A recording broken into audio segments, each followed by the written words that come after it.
So here we are at the NEC Classic Car Show, and that's enough of that, please. This is Kev, the cameraman's challenge. I've finally been put in front of the camera, and I'm going to set you a very simple challenge. I want you each to pick your 3 favourite cars, and we'll decide at the end who wins. On your marks, get set, go. Suppose I've got to clear up the chairs, of course. So this is my number 3 choice. It's a fabulous Renault 8 Gordini. It's got a great story behind it. The owner, Mark, is amazing, and he's restored this. It's brilliant. So you can't beat this one, Bobbie.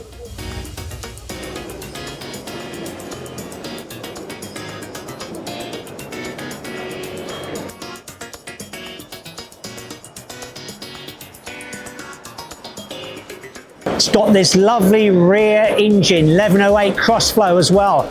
It's a very, very cool car. And Mark, the owner, had an injury, a life-changing injury, which means he only has 1 leg. And he's managed to restore the entire thing, apart from the paint, in that situation, which is incredibly brave, an amazing story. And in the space at the front of the car, we've got a suitcase just there, which contains a little bit of sand, just to keep it a little bit balanced. This is my number 3. It is the most brilliant resto mod, but the secret is in the back. Oh, there are so many reasons why I love this van. I mean, it's resto. It's also got the most amazing engine, which we will tell you about in the full story. But for me, it's a little bit of history as well, because I spent a lot of time in a Commer van in the 70s, and I have a real affection for them, but it's beautiful. But the best of all is the resto story, the family, the friendship, and the impact a vehicle has on people's lives. It's wonderful inside. It brings back so many memories. I'm dying to ask the owner all the mods, because right here is the engine. And I don't remember our engine looking anything like that.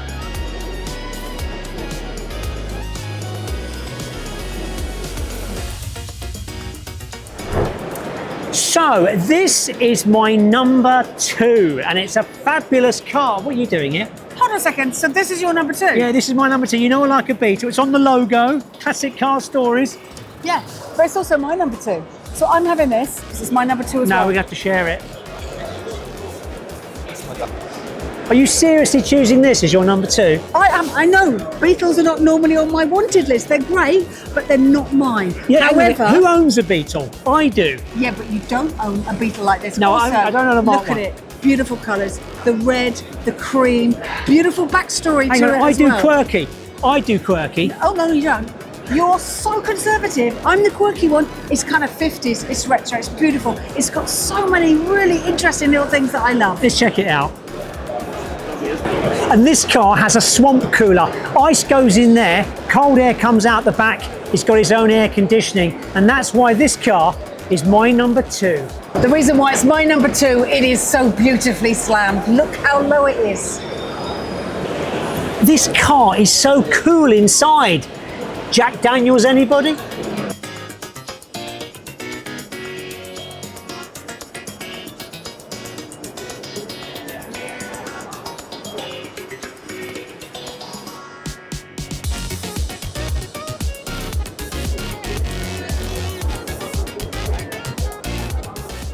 So this is my number 1. I know it's not original, but it's a Mark II Jaguar convertible designed for none other than Noel Gallagher. This is one of the most unusual Mark IIs ever built, and it just happens to have been commissioned by Noel Gallagher.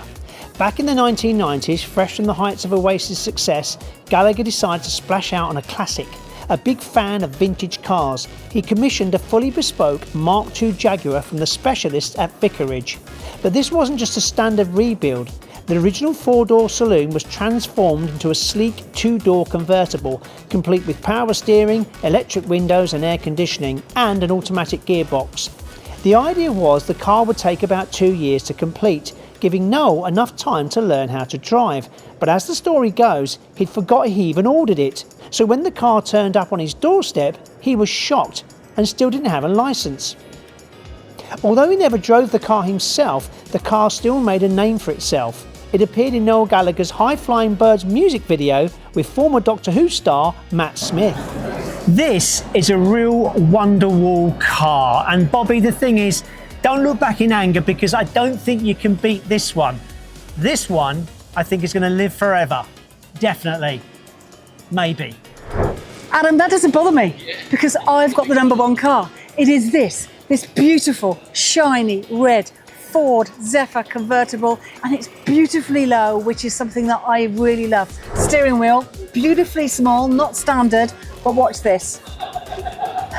It moves up and down. It's got such a beautiful, cute dash. It's automatic, but just all the little buttons and levers just look such quality, and I would love to drive it. And if you're doing a restoration, don't forget our partners, CBS Car Builder Solutions. You get 10% off your first order. All the descriptions are in the link below. This is Elliot, who's going to tell you more about it. So Elliot, it was built in Coventry. It was built in Coventry by a company called Car Bodies. It was built in '53. It was the first production model out of the factory and used in the Hamburg and Frankfurt Motor Show in 1953. This was the very first car? It's the very first production convertible made by Car Bodies. It's number 21 out of the factory. Okay. The first 20 would have been pre-production and destroyed. It's the only one in the world with the semaphore arms in the side, so they're the only ones that, you know, that they have been deactivated because you can't replace them, but they do exist. So Hamburg to the States? Hamburg to North Carolina, yeah. Okay. It became a dealership car out there. And then when the Mk2 came out, they sold it on and it disappeared for 60 odd years, and it turned up in 2008 at an auction.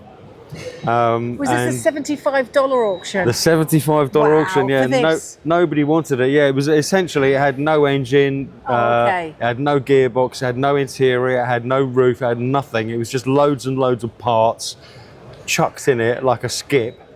And the guy said, "Oh, $75, what the hell, I'll buy that." $65,000 later, after he'd restored the car in the States. $65,000. 65 grand he spent on it. This guy weighed about 300 pounds apparently, and when the car was finished he couldn't drive it because he couldn't fit in it. So he tried everything. That's a rookie error. Yeah, rookie area. He tried everything he could to adjust it so that he could drive it, and he just couldn't. So he put it on the market. Yep. A friend of mine over here saw it, who deals in these kind of cars, saw the semaphore arms in the side, and bought it straight away and shipped it over here because he knew that with the semaphore arms it made it extremely early. As it turns out, it was the earliest one, number 21. Now you would think that that amount of money spent in that restoration meant that there's a really good car here following that restoration, but that's not the story, is it? Yeah, no, it's not. It was a candy shell with a horrible centre. Nothing had been done right. Nothing mechanically worked properly. The bodywork, although it looked nice, had loads of cracks all over it. So I knew it needed to be resprayed. It was done. Essentially, and when we started doing the bodywork, we realised that it was all rotten, completely rotten underneath. They'd acid dipped all the panels to clean them all off, hadn't washed the acid off, filled it, painted it, and of course the acid reaction just continued.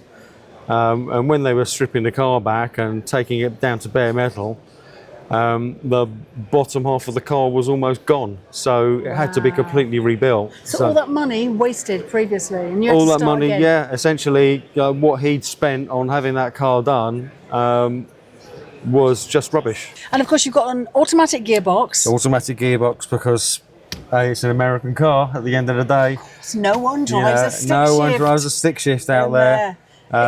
This is a badge. Actually, it's a Ford line, English Ford line badge. With the 5-star experience? With the 5-star experience. Now, what it was is, in England, it had a Ford product made in England written round it. This would have been a pillar badge on a later vehicle, like the Consul Capris. Yes, but this one is the American one. So it's a bit of a nod to its American heritage, because in America it was English Ford line. The seats I love because it's like a full bench seat. It's a full bench seat with a split rear. So you can get in and out. Yeah, because it's only 2 doors, so it's not a 4-door saloon. Yeah. Where you could just get in the back. I absolutely adore. Okay, I'm going home with Elliot. That's what I can say. Beautiful car. Elliot, thank you so much pleasure. having a chat with us. I saw it on the Thursday night when I came to the NEC. I have spent 3 days running around, and it was still my favourite car, so thank you very much. Fantastic, my pleasure. Confident? So confident. We'll soon see. We'll see about that. Please, can I introduce our good friend Sasha? And we've given Sasha the task of deciding who has selected the best car in show between Bobbie and you. Adam. So, no pressure, Sasha. Your decision is? Bobbie. What? Of course. It goes without saying. Told you. I win. I'm sorry. Don't forget to subscribe to Classic Car Stories, but don't park the car just yet. Drive straight into the next episode, because every classic has a story to tell.